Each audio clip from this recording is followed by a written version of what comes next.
मैं direct equity में invest करना चाहता हूं या म्यूचुअल फंड। डायरेक्ट इक्विटी अच्छी है या म्यूचुअल फंड मेरे लिए, कैसे पता करें?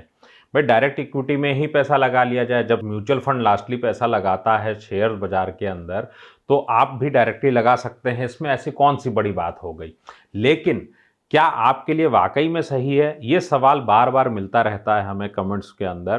तो आज ये इस वीडियो में हम लोग इस बात के ऊपर चर्चा करेंगे कि डायरेक्ट इक्विटी ली जाए या म्यूचुअल फंड। तो हमारा मकसद क्या है, हमारा ऑब्जेक्टिव की अगर बात करें, रिटर्न हमें किस तरीके का चाहिए।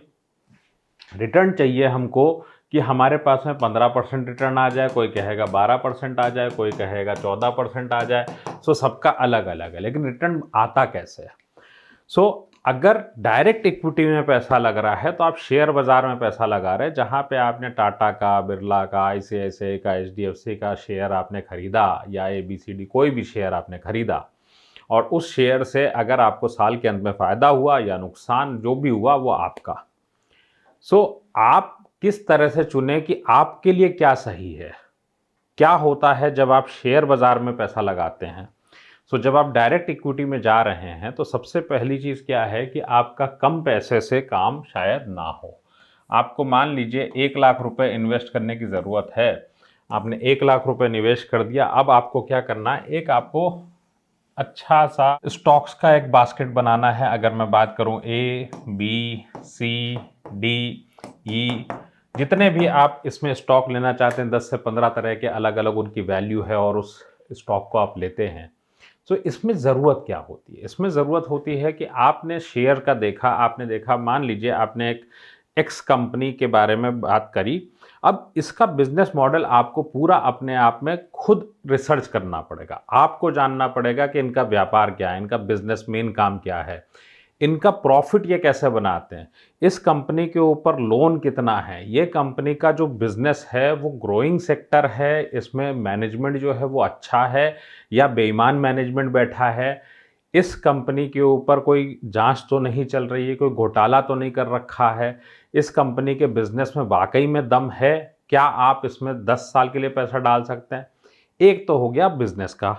अब ये जो बिजनेस है, तो क्या बाहर पब्लिक इस शेयर को, इस कंपनी में इन्वेस्ट करने के लिए रेडी है। क्या एक आम आदमी, एक आम इन्वेस्टर इस कंपनी में शेयर में पैसा लगाने को तैयार है, तो उसका आपको आकलन करना पड़ेगा। तो 50 कंपनियां हैं ऐसे, अगर आपके पास मान लेते हैं 500 कंपनियों का ही आप हिसाब करते हैं, तो क्या रिसर्च आपकी होगी, आप किस बेसिस पे उस कंपनी में इन्वेस्टमेंट करेंगे। बहुत सारे लोग मुझसे क्या बोलते हैं कि मैंने फला कंपनी का एक शेयर ले लिया, मैंने ऐसे 10 कंपनियों के स्टॉक ले लिए, और मैं तो बस ब्लू चिप कंपनियों में ही शेयर खरीदता हूं। मेरा एक सवाल होता है उनसे कि आपने ब्लू चिप कंपनियों का ही शेयर खरीदना है, तो फिर आपने खुद क्यों खरीदा है। आपको क्या पता है कि इस कंपनी में वाकई कुछ वैल्यू है, या फिर म्यूचुअल फंड ज़्यादा अच्छा है। तो आइए नेक्स्ट स्लाइड में इसका आंसर देख लेते हैं। म्यूचुअल फंड कैसे करता है म्यूचुअल फंड इन्वेस्टमेंट। अगर आप इस वीडियो को देख रहे हैं, इसका मतलब आपके मन में भी एक ही बात है कि म्यूचुअल फंड जो है वो स्टॉक में ही पैसा लगाता है। क्या म्यूचुअल फंड अपने आप में कोई स्कीम है क्या? म्यूचुअल फंड अपने आप में स्कीम नहीं है, म्यूचुअल फंड अपने आप में कोई एसेट क्लास नहीं है। म्यूचुअल फंड एक माध्यम है डिफरेंट एसेट क्लासेस में पैसा लगाने का। आप चाहे इक्विटी में लगाएं, चाहे बॉन्ड्स में लगाएं, आप रियल एस्टेट का भी कुछ कर सकते हैं, कमोडिटी से भी रिलेटेड।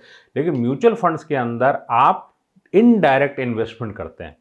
फायदा क्या हो सकता है भाई, कुछ तो कारण होगा कि एकदम से बिना गारंटी के भी बहुत सारे लोग, लाखों करोड़ रुपया आज म्यूचुअल फंड के पास में है, क्यों। अगर आप शेयर बाजार की बात करें तो यहां पे एक म्यूचुअल फंड के अंदर आपके पास में एक होता है फंड मैनेजर,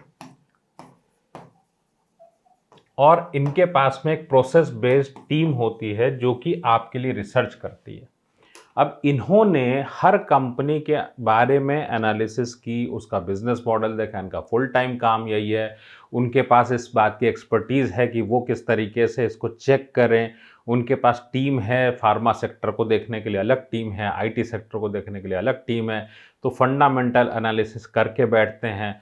वो ये बात पहले से जानते होते हैं कि इस कंपनी में जिसमें हम जा रहे हैं, इसमें अगले 5 सालों का इन्वेस्टमेंट अगर कर रहे हैं तो क्यों कर रहे हैं, क्या 5 सालों में इसका ग्रोथ प्रॉस्पेक्ट है, क्या 1 साल का ग्रोथ प्रॉस्पेक्ट है। ये सारी बातों को ध्यान में रखते हुए ये कंपनी आपके पैसे को डाइवर्सिफाई करती है स्टॉक्स में अलग अलग। सो जब मैं बात करता हूँ स्टॉक सिलेक्शन की, तो स्टॉक सिलेक्शन अपने आप में एक बहुत बड़ा दायित्व है। और ये काम आप अगर एक इंडिविजुअल इन्वेस्टर हैं तो शायद आपके लिए बहुत ही मुश्किल है, और आपके पास इतने रिसोर्स नहीं होते, इतने संसाधन नहीं होते कि आप इसको कर सकें। मुद्दा क्या होता है कि एक अच्छा पोर्टफोलियो मिक्स ही आपको रिटर्न देता है। अगर इन्होंने, मान लीजिए इनके पास में 2 पोर्टफोलियो हैं, एक आपका अपना बनाया हुआ पोर्टफोलियो है जहां पे आपने सोचा मैं 10% का ए स्टॉक ले लेता हूं, बी आपने इस तरह से 10 तरीके के स्टॉक्स ले लिए और 10-10% सब में बांट दिया। दूसरा, फंड मैनेजर के पास में एक रीज़न है कि वो क्यों एक पर्टिकुलर सेगमेंट में, पर्टिकुलर इंडस्ट्री में 15% पैसा डाल रहे हैं और दूसरे इंडस्ट्री में वो 5% पैसा क्यों डाल रहे हैं। सो वो एक पोर्टफोलियो को बना के चलते हैं स्टॉक सिलेक्शन के ऊपर, जिसमें उनको हम फ्री हैंड देते हैं क्योंकि वो एक महारत है उनके पास। अब बात आती है कि आप कैसे चेक करें। तो सबसे पहली चीज़ हो गई कि आपके लिए कंफर्ट, आपके लिए कन्वीनियंस, एक्सपर्टीज। सो अगर हमारी लिमिटेशन है, हम उसको इतना अच्छा कर ही नहीं सकते, तो हमें करने की क्या ज़रूरत है। चलिए हमने मान लिया कि आप बहुत माहिर हैं, आप खुद अपने स्टॉक्स को सिलेक्ट कर सकते हैं। तो एक चीज़ और देख लीजिए, क्योंकि जो शेयर के इन्वेस्टर्स होते हैं इनको नॉर्मली अपना रिटर्न पता ही नहीं होता। आप ये देखिए अप्रैल से मार्च तक हर साल आपका रिटर्न कितना बनता है। सो ईयर ऑन ईयर अगर आपका रिटर्न किसी फंड मैनेजर के, ब्लू चिप फंड के रिटर्न से अगर कम है, तो फिर आपको क्या जरूरत है डायरेक्ट इक्विटी करने की। अब आपका ऑब्जेक्टिव एक्साइटमेंट था या रिटर्न बनाना। अगर एक्साइटमेंट था तो फिर कोई दूसरी चीज देख लीजिए। पैसे से एक्साइटमेंट क्यों लेना है, कल को डूब गया तो। अगर आप वाकई फंड मैनेजर को बीट कर सकते हैं तो फिर आपका हक है आप डायरेक्ट इक्विटी ही करें। सो मेरे हिसाब से सिर्फ और सिर्फ आप अपना कंपैरिजन देख लीजिए, परफॉर्मेंस का कंपैरिजन देख लीजिए। सो आपको क्लैरिटी आ जाएगी कि फंड मैनेजर को पैसा देना चाहिए या खुद मैनेज करना चाहिए। लेकिन अगर एक्चुअली बात करें कि आपको इन्वेस्टमेंट किस तरीके से करना चाहिए, तो आपको इन्वेस्टमेंट करना चाहिए सिर्फ और सिर्फ आपकी फाइनेंशियल प्लानिंग के जरिए। एंड याद रखिएगा, आपके पास म्यूचुअल फंड कंपनीज तो हैं लेकिन आपका फाइनेंशियल प्लानर कोई नहीं हो, क्योंकि इंडिया में फाइनेंशियल प्लानर्स नहीं है। और इसीलिए प्लान योर वर्ल्ड में हम ये मानते हैं कि आप ही अपने फाइनेंशियल प्लानर हो सकते हैं। Links are in the description.